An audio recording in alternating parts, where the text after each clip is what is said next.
Hello everyone. हम जितने भी लोग हैं दिवाली की लंबी छुट्टियों के बाद मिल रहे हैं, तो ये लेक्चर जो कि आपके बायोलॉजी सेक्शन का एक लेक्चर है, why do we fall ill, इसे स्टार्ट करने जा रहे हैं। आप सभी ध्यान देंगे। 10-10 मिनट्स के वीडियोस में ही मैं बात करूंगा आप सभी से, उससे ज़्यादा लंबे वीडियोस नहीं रखूंगा, जिससे कि आपको आसानी से उन वीडियो को ग्रास्प करने में मदद मिल सके। तो स्टार्ट करते हैं why do we fall ill इस चैप्टर को। और जो पहला टॉपिक यहाँ पे मैं लेने वाला हूँ इसमें, वो है हेल्थ। इसमें बेसिकली हेल्थ और डिसीज दो चीजों के बारे में शुरुआत में बात करेंगे। हम सभी जो है हेल्थ और डिसीज दोनों को एक जैसा मानते हैं कि हेल्दी होने का मतलब होता है डिसीज फ्री होना, जबकि ऐसा नहीं है। तो हेल्दी और डिसीज फ्री इन दो टर्म्स को समझने के पहले हमें हेल्थ और डिसीज इन दो टर्म्स को समझना होगा। तो स्टार्ट करते हैं हेल्थ से। हेल्थ का मतलब क्या होता है? हेल्थ का मतलब होता है कि आप फिजिकली, सोशली और मेंटली अच्छी स्टेट में हो, है ना।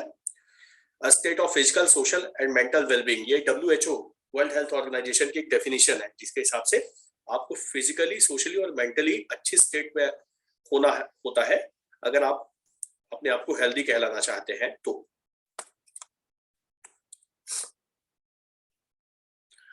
अब पहले आते हैं हम फिजिकल वेलबींग की तरफ। तो यहाँ देख रहे हैं ये एथलीट है और ये अपने ओलंपिक्स की तैयारी कर रही है। पीछे एक आपको दिख रहा है स्टेडियम का व्यू मिल रहा है और यहाँ ये ट्रैक पे दौड़ रही हैं। तो इनको देखते हुए हम ये बाकी जितने भी पॉइंट्स हैं वो समझ सकते हैं। पर्सनल हाइजीन मतलब कि साफ सफाई। पर्सनल हाइजीन मतलब कि होता है साफ सफाई रखना, अपनी बॉडी को पूरी तरीके से क्लीन रखना, साफ रखना बहुत जरूरी है ना। नाखून काट के रखना, अपने बॉडी में जितना भी पसीना निकलता है, ठीक है, मैल बॉडी में जितनी भी बनती है उसे नहाने के दौरान साफ करते रहना, ठीक है। ये सभी पर्सनल हाइजीन कहलाते हैं। जो भी कपड़े हम लोग यूज कर रहे हैं, साफ कपड़े पहनना, ठीक है। हाथों को प्रॉपरली साफ करते रहना जब भी खाना खाना होगा, या फिर हम बाहर कहीं से आते हो तो भी हाथों को प्रॉपर साफ करना। ये सब पर्सनल हाइजीन है। ये सब हमने इस कोरोना पीरियड में काफी हद तक किया है। अब प्रॉपर एक्सरसाइज आप देख रही हैं, दौड़ रही हैं, तो केवल हाइजीन मेंटेन रखना ही जरूरी नहीं है। हाइजीन मेंटेन रखने से आप डिसीज से बचे रह सकते हैं, लेकिन अगर आपको फिजिकली अच्छे स्टेट में रहना है, आप चाहते हैं आपकी बॉडी जो है वो अच्छा रिस्पॉन्ड करे, तो आपको एक्सरसाइज करना भी जरूरी होता है। तो प्रॉपर एक्सरसाइज ये दूसरा पॉइंट है। यहाँ पे आप देख रहे हैं ये एथलीट यहाँ पे क्या कर रही है, रनिंग कर रही है, एक्सरसाइज कर रही है। फिर एक्सरसाइज करने में एनर्जी लगती है। एनर्जी कहाँ से आएगी? तो बैलेंस डाइट से। अब ऐसा भी नहीं है कि आप कुछ भी खा लें। अगर आप कुछ भी खाएंगे तो एक्सरसाइज का ज्यादा इंपॉर्टेंस आपके लिए नहीं रह जाएगा, ठीक है। आपको बैलेंस डाइट लेना पड़ेगा, जिससे कि आपको कार्बोहाइड्रेट, प्रोटीन, विटामिन, मिनरल्स ये प्रॉपर अमाउंट में मिल सके। केवल ऐसा नहीं होना चाहिए कि केवल आपको फैट ही मिल रहा है या कार्बोहाइड्रेट मिल रहा है, प्रोटीन आपको बहुत कम मिल रहा है। प्रोटीन बहुत कम मिलेगा तो मसल्स नहीं बिल्ड हो पाएंगी, ठीक है। जैसे आप देख रहे हैं कि इनकी जो थाइज मसल्स हैं वो काफी अच्छी हैं और इसी वजह से इनको दौड़ने में मदद मिल रही है। अगर इनकी थाई मसल्स कमजोर होंगी तो ये ज्यादा अच्छा दौड़ नहीं पाएंगी, ये ज्यादा बेटर एथलीट नहीं बन पाएंगी। तो इनकी डाइट में प्रोटीन होना बहुत जरूरी है। इनके डाइट में फैट कम अमाउंट में होना चाहिए, क्योंकि अगर फैट ज्यादा होगा तो फैट मसल्स को प्रेस करेगा, ठीक है, मसल्स को ज्यादा ओवर प्रेस करेगा, जिसकी वजह से मसल्स प्रॉपरली रिलैक्स नहीं हो पाएंगी, फ्लैक्स नहीं हो पाएंगी। और मसल्स जब प्रॉपरली रिलैक्स फ्लैक्स नहीं हो पाएंगी तो मसल्स क्या हो जाएंगी, कमजोर हो जाएंगी, और उस केस में भी जो है तो ये अच्छा परफॉर्म नहीं कर पाएंगे। तो इनकी डाइट में फैट का कम होना जरूरी है। कार्बोहाइड्रेट्स काफी चाहिए क्योंकि इनको क्विक एनर्जी चाहिए, है ना। ये अगर मान लो स्प्रिंट कर रही हैं, 100 मीटर स्प्रिंट कर रही है, अच्छी खासी एनर्जी के साथ इनको दौड़ना पड़ेगा। अगर ये मैराथन कर रही हैं तो इन्हें साथ में एक बॉटल रखनी पड़ेगी ग्लूकोज की। ग्लूकोज क्या है? कार्बोहाइड्रेट है जो रेगुलर इनको एनर्जी देगा। फिर एडिक्वेट स्लीप। आप अगर कभी भी पर्याप्त नींद लेके नहीं उठते हैं तो आपको अपने शरीर में दर्द महसूस होता है ना। और उस दर्द के साथ में कभी कभी आप अपनी सुबह की एक्सरसाइज मिस कर देते हो, सोचते हो कि यार आज दौड़ने नहीं जाते हैं, आज सच में बहुत दर्द है, या आज जिम नहीं जाते हैं, आज बहुत दर्द है। तो ये सारी चीजें भी जो है आपकी फिजिकल वेलबींग की निशानी नहीं है। आपको अगर फिजिकली अच्छा रहना है तो आपको एक अच्छी स्लीप जरूरी है, ठीक है। आपके माइंड के लिए भी अच्छी स्लीप बहुत जरूरी है, क्योंकि अगर आप अच्छी स्लीप नहीं लेते हैं तो आप इससे आपकी मेमोरी लॉस का खतरा बना रहता है। आपका मेमोरी जो है अच्छी स्टेट में नहीं रहती है, आप चीजों को लंबा याद नहीं रख पाते हैं, जो कि आपकी स्टडी को अफेक्ट कर सकता है। Apart from your daily life, आपकी स्टडी भी इससे अफेक्ट हो सकती है। तो टाइमली वैक्सीनेशन सबसे जरूरी ये टर्म है, वैक्सीनेशन। आप इससे तो बहुत ही ज्यादा एक तरीके से परिचित है, फैमिलियर है, क्योंकि वैक्सीनेशन ड्राइव चल रही है पूरे इंडिया में। 100 करोड़ से ज्यादा वैक्सीन जो है वो कोविड पर्सन्स को लग चुकी है। जिनको भी कोविड हुआ है, नहीं हुआ है, सभी लोगों ने ही वैक्सीन 2 डोज या 1 डोज तो कम से कम ले ही ली है।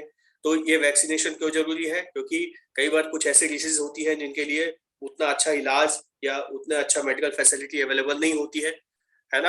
अगर वो एक बार हो जाए तो कई बार फैटल हो सकती है, जानलेवा हो सकती है, तो उनसे बचना हमारे लिए ज्यादा बेटर ऑप्शन रहता है। तो उनसे बचने के लिए हमें वैक्सीन लेना पड़ता है। वैक्सीन क्या करती है? वैक्सीन एक दवाई होती है जो आपकी शरीर में इंजेक्ट कर देने पर आपके इम्यूनिटी सिस्टम को एक्टिव कर देती है। इम्यूनिटी सिस्टम को एक्टिव कर देने का मतलब है कि आपका इम्यूनिटी सिस्टम उस वायरस या बैक्टीरिया जो भी है उसको मारने के लिए एंटीबॉडीज जनरेट करना शुरू कर देता है। तो ये फिजिकल वेलबींग की बात हो गई। नेक्स्ट देखिए सोशल वेलबींग की बात। तो सोशल वेलबींग में सोशल इक्वालिटी बहुत ही इंपॉर्टेंट एस्पेक्ट है कि हर एक पर्सन को इक्वल ट्रीटमेंट मिलना चाहिए, ठीक है। लाइफ के हर एस्पेक्ट में हर एक पर्सन को इक्वल ट्रीटमेंट मिलता है तो उसे सेल्फ इम्पोर्टेंस का पता चलता है। उसे लगता है कि हाँ मैं इम्पोर्टेंट हूँ और मैं भी सोसाइटी में कुछ बहुत मीनिंगफुल कंट्रीब्यूट कर सकता हूँ। यहाँ पर कुछ लोग हैं, लोगों का एक ग्रुप है जो कि एक पर्सन को सुन रहे हैं और वो रिकॉग्निशन के बारे में बता रही है कि रिकॉग्निशन कितना इंपॉर्टेंट होता है किसी भी एम्प्लॉय की सेल्फ ग्रोथ के लिए। अगर उसे उसके वर्क को, उसके काम को रिकॉग्नाइज नहीं किया जा रहा है तो वो अपने उस वर्क में ज्यादा एक्सेल नहीं कर पाएगा, वो उतनी अपनी कैपेबिलिटी को रियलाइज नहीं कर पाएगा। तो ये जो रिकॉग्निशन है ये भी सोशल इक्वलिटी के अंदर ही आता है। रिकॉग्निशन मतलब किसी के काम को मान्यता देना, किसी के काम को अप्लॉज करना, है ना, प्रशंसा करना, ठीक है। और ये बहुत ही ज्यादा इंपॉर्टेंट है। और अगर कहीं पे कोई कमी हो रही है तो उसके बारे में उसे प्रॉपर फीडबैक देना कि आप यहाँ पे प्रूव कर सकते हैं, यहाँ पे आप बेटर कर सकते हैं, आपका काम और अच्छा दिखेगा। तो ये सारी चीजें भी जो है रिकॉग्निशन के अंतर्गत आती हैं। ये सोशल इक्वालिटी के लिए बहुत ही जरूरी है। तो सोशल इक्वालिटी मतलब कि हर किसी को इक्वल ट्रीट करना। फिर सोशल हार्मनी। सोशल हार्मनी का मतलब ये होता है कि अगर आप कहीं किसी जगह पे रह रहे हैं तो आप सेफ और सिक्योर फील करें। ये काफी हद तक लॉ एंड ऑर्डर सिचुएशन में आ जाता है कि वहां पर जो है अगर आप किसी भी समय निकल रहे हैं तो आपको जो है किसी भी तरीके की अनसेफ्टी महसूस नहीं होती है कि कोई चोरी की वारदात हो सकती है।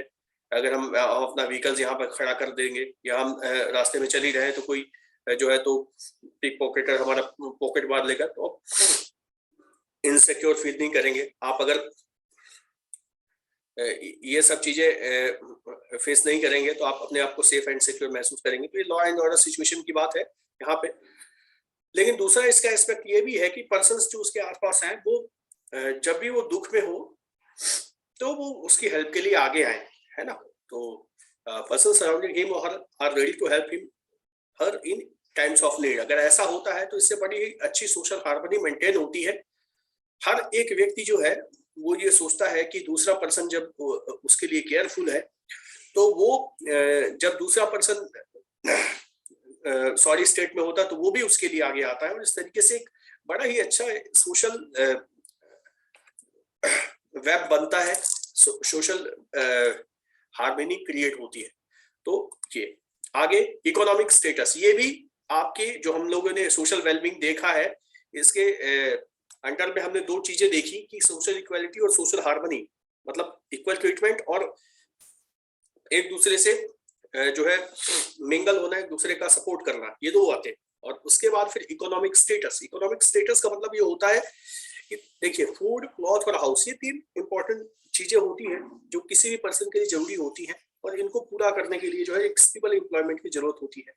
तो अगर ये स्टेट का रिस्पॉन्सिबिलिटी बनता है कहीं ना कहीं कि स्टेट जो है इनफ जॉब जनरेशन की तरफ ध्यान दे, जिससे कि उस पर्सन को मनी मिल सके और उस मनी से वो अपनी तीन चीजें जो है वो पूरी कर सके। तो ये भी सोशल वेलबींग की बात आती है कि आप कैसे सोसाइटी में रह रहे हैं। ऐसे सोसाइटी में जहां पर पर्याप्त जॉब अपॉर्चुनिटीज है, ठीक है, स्टेट जो है वो जॉब अपॉर्चुनिटीज को क्रिएट करने के लिए एकदम से तत्पर है ना, ध्यान दे रहा है।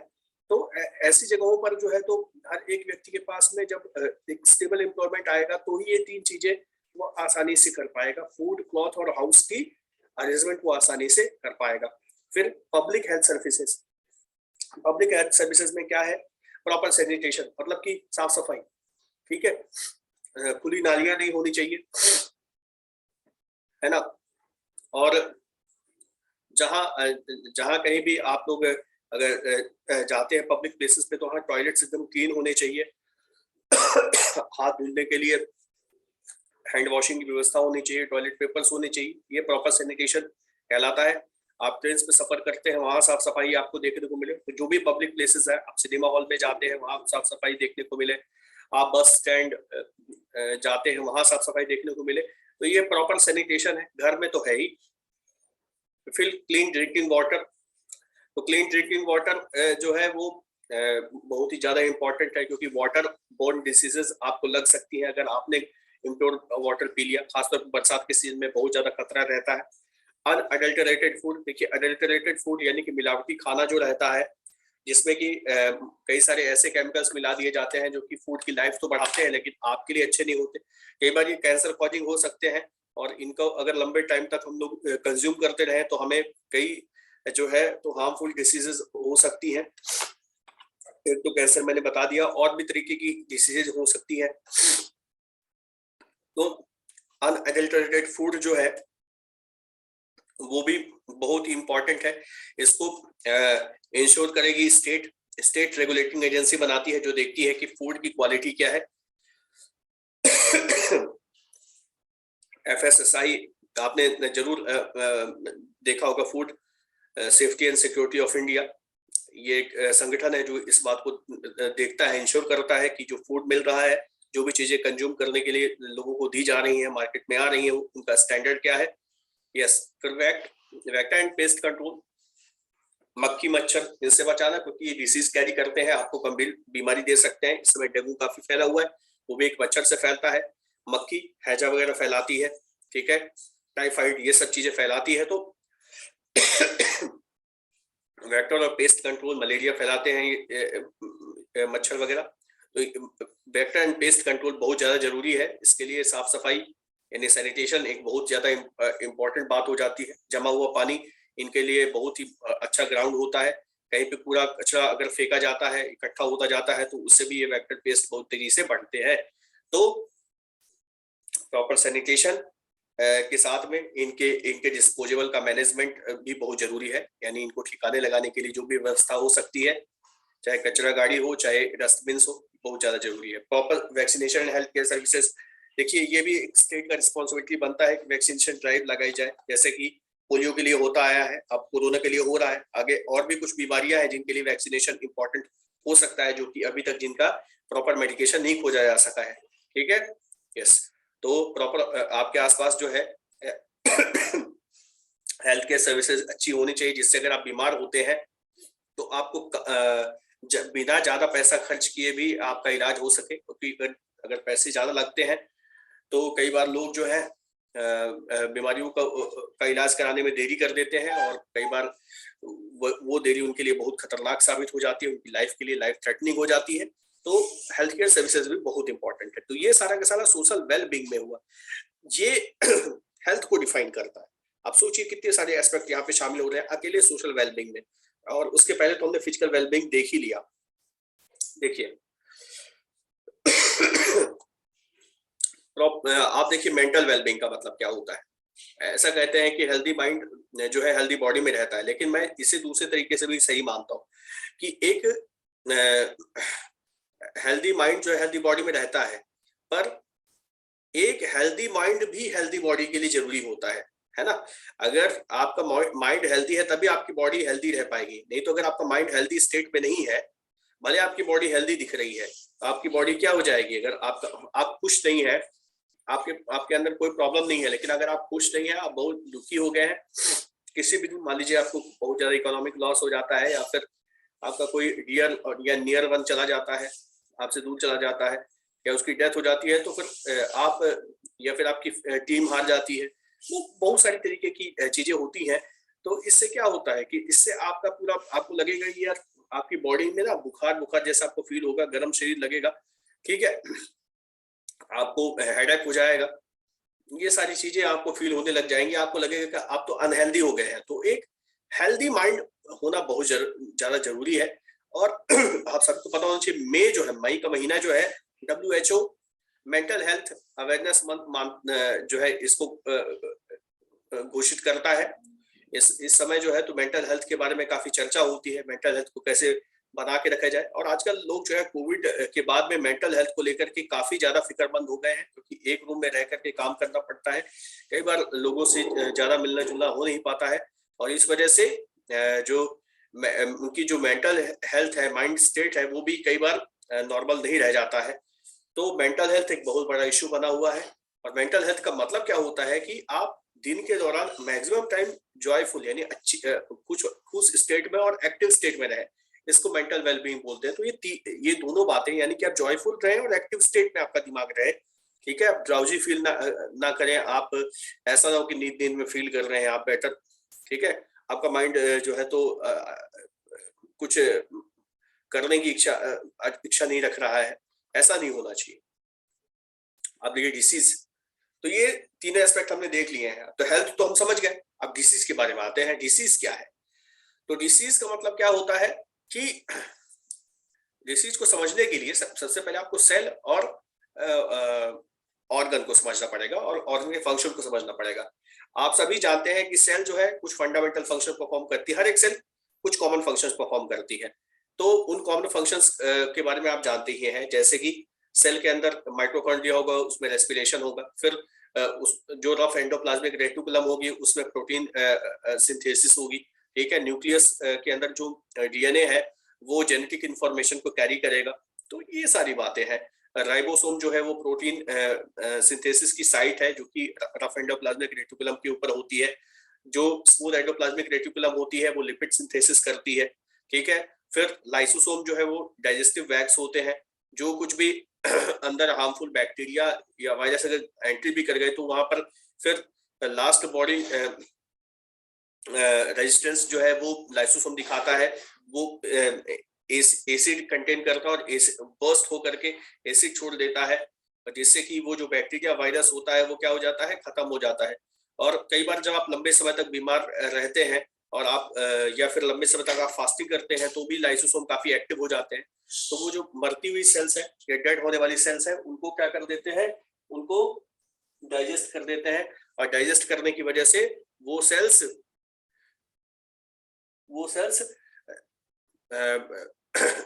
से जो एनर्जी मिलती है वो हेल्दी सेल्स को मिल जाती है, और हेल्दी सेल्स कम से कम बची रह जाती हैं। तो ये जो बात है आप सभी जानते हैं। कुछ स्पेसिफिक फंक्शंस होते हैं, स्पेसिफिक फंक्शंस आप समझ सकते हैं।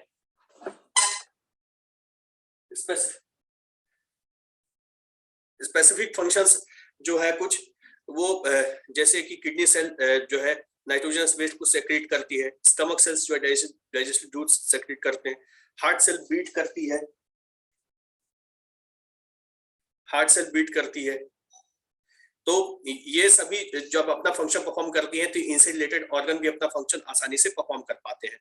दूसरी बात जो आपको समझनी चाहिए कि जितने भी ऑर्गन्स हैं उनके फंक्शंस आपस में इंटर रिलेटेड है, तो मतलब अगर एक का फंक्शन इफेक्ट होगा तो दूसरे का फंक्शन भी इफेक्ट हो जाएगा इसी इंटर रिलेशन की वजह से। इससे क्या हो जाएगा कि आपकी बॉडी की जो ईज है वो क्या हो जाएगी, डिस्टर्ब हो जाएगी और आप अपने आप को डिसीज जैसा फील करने लग जाएंगे, बीमार जैसा फील करने लग जाएंगे। आप देखिए यहाँ पे कोरोना का सिम्टम है ड्राई कफ और शॉर्टनेस ऑफ ब्रेथ, क्योंकि कोरोना में जो आपका विंड पाइप है और जो आपके फेफड़े हैं वो इफेक्ट होते हैं। लेकिन उसका असर क्या होता है, उसका असर ये होता है कि देखिए आपके किडनी धीमा काम करना शुरू कर देंगी, फिर आपका सर्कुलेटरी सिस्टम जो है वो उसमें व्हाइट ब्लड सेल्स कम हो जाएंगी, ठीक है। कई बार आपको लूज मोशन डायरिया हो सकता है। तो ये सारी जो रिलेटेड ऑर्गन्स है आपके रेस्पिरेटरी सिस्टम से किडनी, इंटेस्टाइन, सर्कुलेटरी सिस्टम, ये सब भी इफेक्ट हो जाएंगे। तो ये था डिसीज। आपको हेल्थ और डिसीज के बारे में जो है डिफरेंसेस देखने हैं और वो सब मैं आपसे नेक्स्ट स्लाइड में डिस्कस करूंगा। तब तक के लिए थैंक यू और आप लोग अपना ध्यान रखिए। ये जो मैंने वीडियो शेयर किया है इसको जरूर से जरूर पढ़िए, क्योंकि इससे आपकी अंडरस्टैंडिंग क्लियर होगी हेल्थ और डिसीज को लेकर के। Thank you.